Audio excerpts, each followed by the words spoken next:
Hello student, स्वागत है आपका एमसीएस क्लासेस में।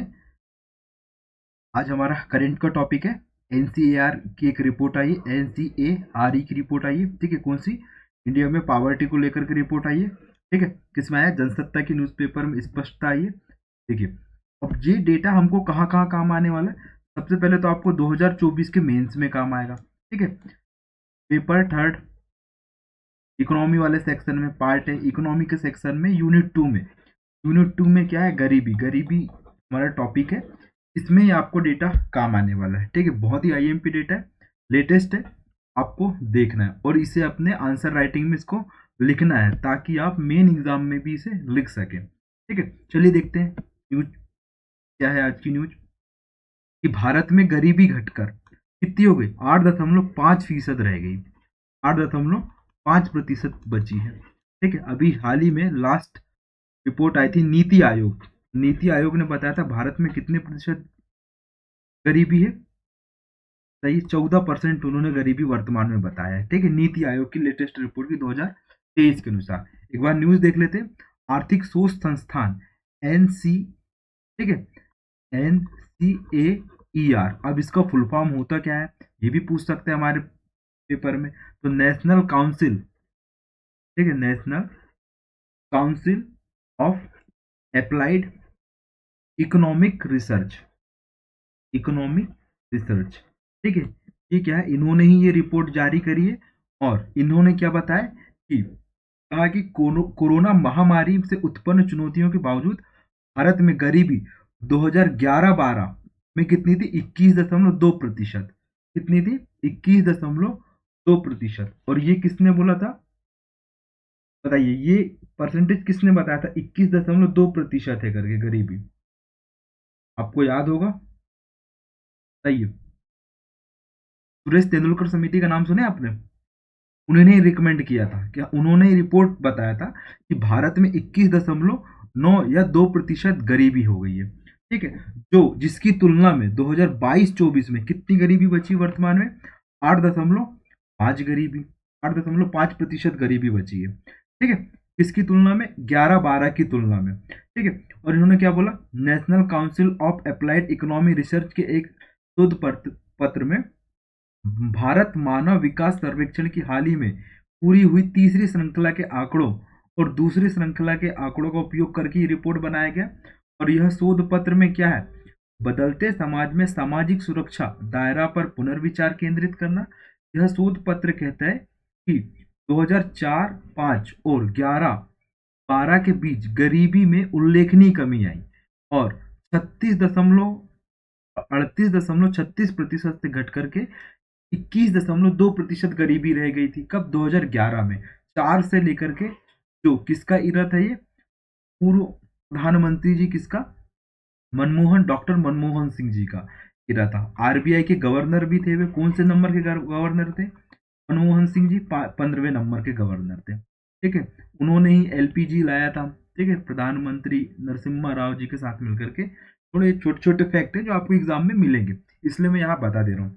ठीक है, तो देखिए, उन्होंने ही बताया, किसने? और इसी समय 2004 में कौन सी समिति गठित की गई थी? सुरेश तेंदुलकर समिति, गरीबी के मापन के लिए।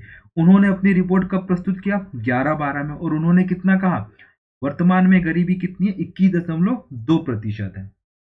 ठीक है, अब इसमें देखिए, महामारी से पैदा हुई उत्पन्न चुनौतियों के बावजूद इसमें गिरावट का सिलसिला जारी रहा और 21.2 से घट करके तब 22-24 में 2022-24 में यह 8.5% हो गई है। ठीक है, अब देखिए, यहाँ नीची लाइन लिखी हुई है। यहाँ पे नीति आयोग के मुख्य कार्यपालक अधिकारी पीवीआर सुब्रमण्यम ने कुछ महीने पहले कहा था कि नवीनतम उपभोक्ता व्यय सर्वेक्षण से संकेत मिलता है कि देश में गरीबी घटकर 5% रह गई है और ग्रामीण और शहरी दोनों क्षेत्रों में लोगों के पास पैसे आ रहे हैं। ठीक है, राष्ट्रीय नमूना सर्वेक्षण कार्यालय, देखिए एनएसएसओ, ठीक है, ने फरवरी में 2022-23 में घरेलू उपभोग व्यय के आंकड़े जारी करते हुए कहा कि 2011-12 की तुलना में 2022-23 में प्रति व्यक्ति मासिक घरेलू व्यय दोगुने से भी अधिक हो चुकी है। जो पहले व्यक्ति 11 12 में 50 रुपए खर्च करता था, मान लीजिए वह अब कितने रुपए खर्च करने लगा, 100 रुपए खर्च करने लगा अपने घरेलू आवश्यकताओं को पूर्ति करने के लिए। यानी कि जो सामान पहले हम कितने 50 रुपए में खरीद पाते थे अपने घरेलू आवश्यकताओं की पूर्ति के लिए, आज हम उसी आवश्यकताओं की पूर्ति के लिए कितना खर्च कर रहे हैं, दोगुना खर्च कर रहे हैं, यानी कि 100 रुपए खर्च कर रहे हैं। ठीक है, देखिए यहाँ लिखा भी है, सुरेश तेंदुलकर समिति को उन्होंने मेंशन किया है। सुरेश तेंदुलकर समिति ने ग्रामीण और शहरी क्षेत्रों के लिए गरीबी रेखा को क्रमशः ग्रामीण क्षेत्रों में कितनी होना चाहिए, 447 रुपए, और शहरी क्षेत्रों में 589 रुपए। ठीक है, इतना इन्होंने डिसाइड किया था। ठीक, और बाद में योजना आयोग ने 2011-12 के लिए इसे बढ़ाकर कितना कर दिया, 860 रुपए और 1000 रुपए कर दिया। मतलब कि ग्रामीण क्षेत्र में कितने रुपए की आवश्यकता होगी आपको महीने के खर्च करने के लिए, 860 रुपए, और वहीं शहर में कितने की आवश्यकता होगी आपको, 1000 रुपए की आवश्यकता होगी। ठीक है, प्रति व्यक्ति प्रति माह उन्होंने बोला, कितने, प्रति व्यक्ति प्रति माह, याद रखिएगा प्रति व्यक्ति है और प्रति माह बोला है उन्होंने। एक माह में लोगों को अपनी क्या रोटी कपड़ा मकान की पूर्ति के लिए कितने रुपए चाहिए होंगे, 860 रुपए चाहिए होंगे, और शहर में कितने चाहिए थे उस समय, 1000 रुपए चाहिए थे। ये हो गई क्या हमारी रिपोर्ट। तो आपको कितना याद रखना है, कितनी हो गई वर्तमान में गरीबी, बताइए। NCAER की रिपोर्ट के अनुसार 8.5%। ठीक है, अब देखते हैं भारत में गरीबी मापन के लिए कौन कौन से पैमाने अपनाए जाते हैं और कौन कौन सी कमेटियां बनी थी जिन्होंने रिकमेंड किया था। सबसे पहले तो गरीबी होती क्या है, पावर्टी। पावर्टी है क्या, सिंपल सा इसका डेफिनेशन होता है पावर्टी का, क्या होता है, वह स्थिति जिसमें, वह सामाजिक आर्थिक स्थिति जिसमें व्यक्ति अपनी दैनिक उपयोग की वस्तुओं की पूर्ति नहीं कर पाता, जिसमें रोटी कपड़ा मकान इत्यादि चीजें आती हैं। सिंपल सी चीज है, वह सामाजिक आर्थिक स्थिति जिसमें व्यक्ति अपने परिवार के लिए दैनिक जीवन की वस्तुओं की आपूर्ति सुनिश्चित नहीं कर पाता है, जैसे रोटी कपड़ा मकान इत्यादि। ठीक है, अब गरीबी भी दो प्रकार की होती है, एक सापेक्ष गरीबी आपने पढ़ा होगा, और एक है कौन सी, निरपेक्ष गरीबी। अब सापेक्ष गरीबी क्या है और निरपेक्ष गरीबी क्या है, बताइए। सापेक्ष गरीबी यह दर्शाती है कि विभिन्न आय वर्गों के मध्य में कितना अंतर है, अडानी अंबानी की आय और एक सामान्य व्यक्ति की आय में कितना अंतर है। यानी कि किसी व्यक्ति से तुलना करके दूसरे की गरीबी का अंदाजा लगाना, वही क्या है, सापेक्ष गरीबी है। और सापेक्ष गरीबी को मापने के लिए दो प्रकार के सूचकांकों का यूज करते हैं। आपने सुना होगा लॉरेंज वक्र। ठीक है, ये मेंस का टॉपिक है, मैं आपको उस समय जब इकोनॉमिक्स कराऊंगा तब मैं आपको बताऊंगा। ठीक है, लॉरेंज वक्र और गिनी गुणांक, बस अभी आप इतना याद रख लीजिए। ठीक है, सापेक्ष गरीबी को मापने के लिए दो प्रकार के पैमाने हम लोग यूज करते हैं, एक लॉरेंज वक्र और एक गिनी गुणांक। अब निरपेक्ष गरीबी क्या है, सिंपल सा डेफिनेशन है इसका भी निरपेक्ष गरीबी का, बताइए। इसमें मनुष्य अपनी पोषक आवश्यकताओं तथा अनिवार्यताओं के आधार पर, ठीक है, और उपभोक्ताओं के आधार पर अपनी न्यूनतम आवश्यकताओं की पूर्ति नहीं कर पाता है, वही क्या कहलाती है, निरपेक्ष गरीबी। ठीक है, सिंपल सा लैंग्वेज है, सिंपल सा डेफिनेशन है निरपेक्ष गरीबी की। जब व्यक्ति रोटी कपड़ा मकान इत्यादि की पूर्ति नहीं कर पाता है, वही स्थिति क्या कहलाती है, निरपेक्ष गरीबी कहलाती है। ठीक है, और भारत में गरीबी को मापने के लिए गरीबी रेखा का निर्धारण किया गया था। अब देखते हैं हम लोग भारत में गरीबी मापन के लिए कौन कौन से विद्वानों ने क्या क्या पैमाने दिए थे। ठीक है, सबसे पहले देख लेते हैं हम लोग दादा भाई नौरोजी। दादा भाई नौरोजी जी ने कब, इनकी पुस्तक थी poverty and un-British rule in India. ठीक है, कौन सी, poverty and un-British ruled in India. ये किताब प्रीलिम्स में पूछ चुका है, 2018 के पेपर में पूछा था इस किताब के रचयिता कौन है करके। ठीक है, उन्होंने सबसे पहले गरीबी का मापन किया था, किसने, दादा भाई नौरोजी जी ने। ठीक है, इसमें उन्होंने क्या बोलता, गरीबी के मापन की न्यूनतम आवश्यकताओं की पूर्ति के हिसाब से किया था। जो न्यूनतम मिनिमम जो आवश्यकता होती है व्यक्ति की, उसके हिसाब से उन्होंने गरीबी का मापन किया था, किसने, दादा भाई नौरोजी ने। कौन सी किताब इनकी? The poverty and un British rule in India. इसके पश्चात नीलकांत दांडेकर कमेटी बनी थी, नीलकांत दांडेकर और वीएम रथ कमेटी, वीएम रथ फॉर्मूला। कब बनी थी ये कमेटी? 1971 में। कब? 1971 में बनी थी, आईएमपी है, ठीक है। अब इन्होंने क्या बोला? गरीबी रेखा का निर्धारण किया, ठीक है, जिसमें इन्होंने नेशनल सैंपल सर्वे के उपभोग खर्च के आंकड़े का उपयोग किया।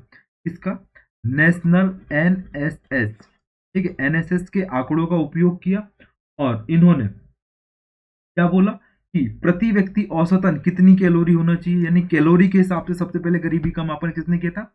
नीलकांत दांडेकर कमेटी ने। कैलोरी मापन कितना बोला? 2250, 2250 कैलोरी प्रतिदिन प्रति व्यक्ति चाहिए, प्रतिदिन प्रति व्यक्ति चाहिए, ठीक है। और ये आंकड़े किस पे आधारित थे? 1960-61 के आंकड़े पर आधारित थे, ठीक है। बहुत ही आईएमपी है।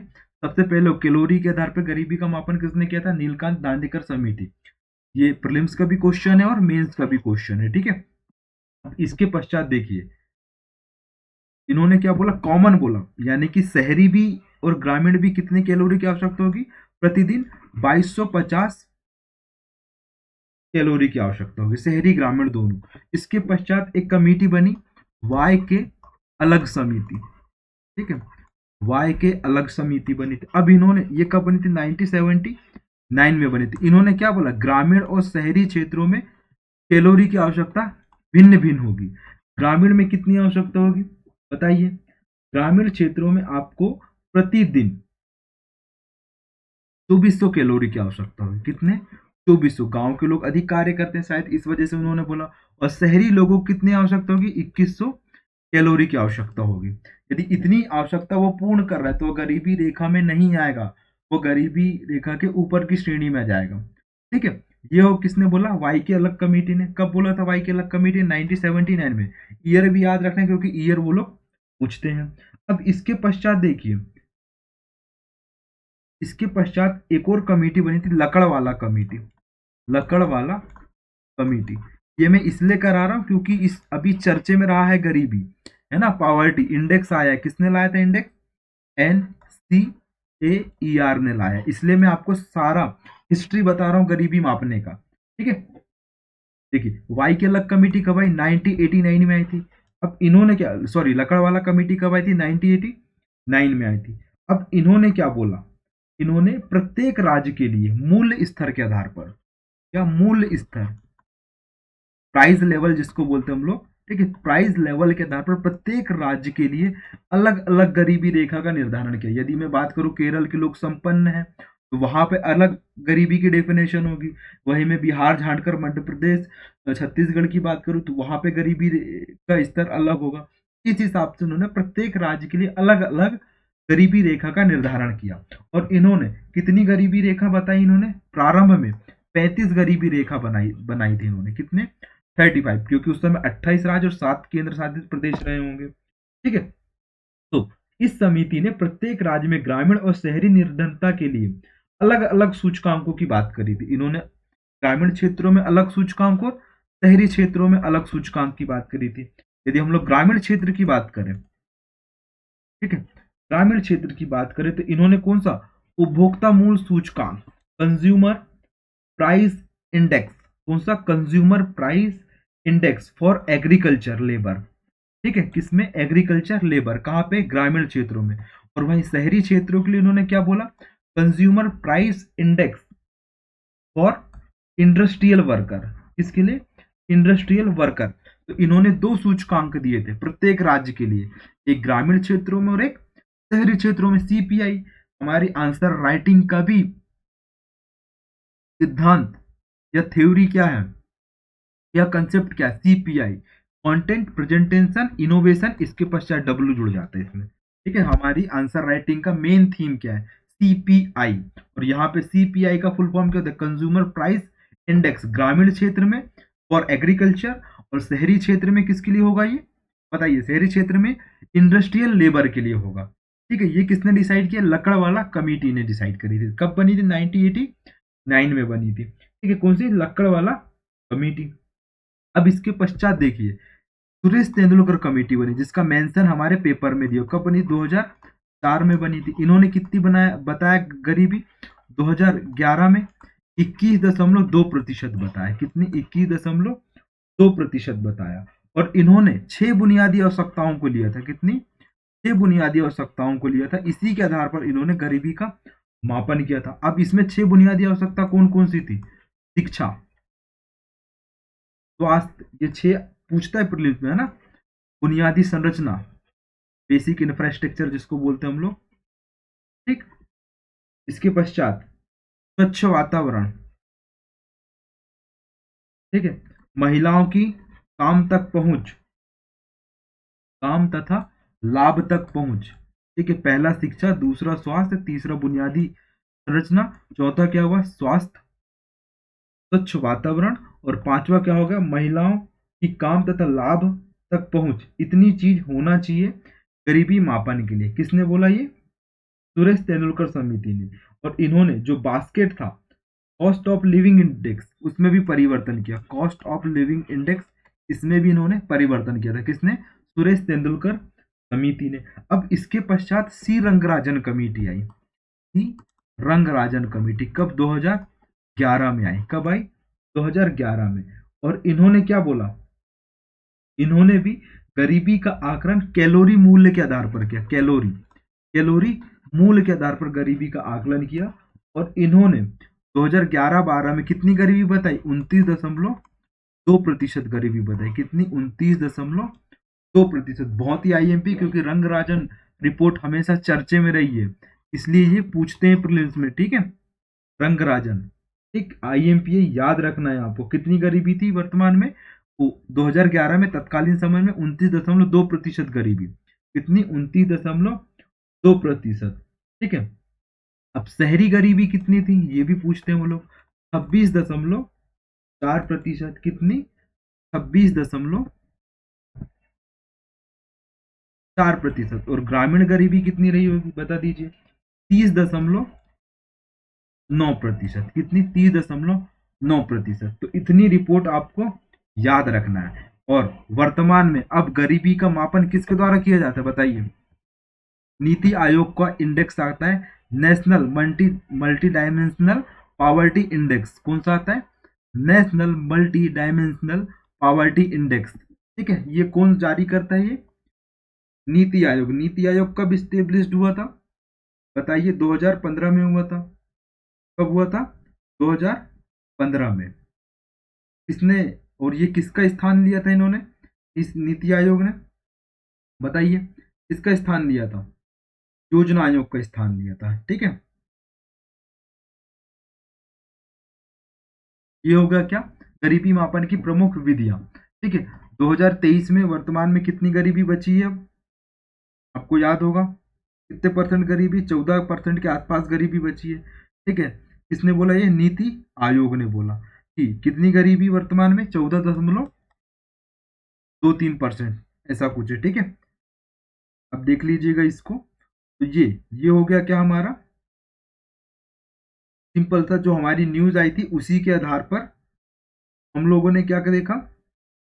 गरीबी, और गरीबी के सारे स्टैटिक हिस्ट्री सब कुछ देख लिया,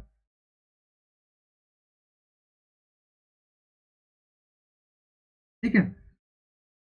ये हो गया हमारा, ठीक है। Thank you for watching MCS classes. इसी प्रकार मैं करंट के टॉपिक लेते आऊंगा जो आपके मेंस और प्रीलिम्स के लिए क्या होंगे?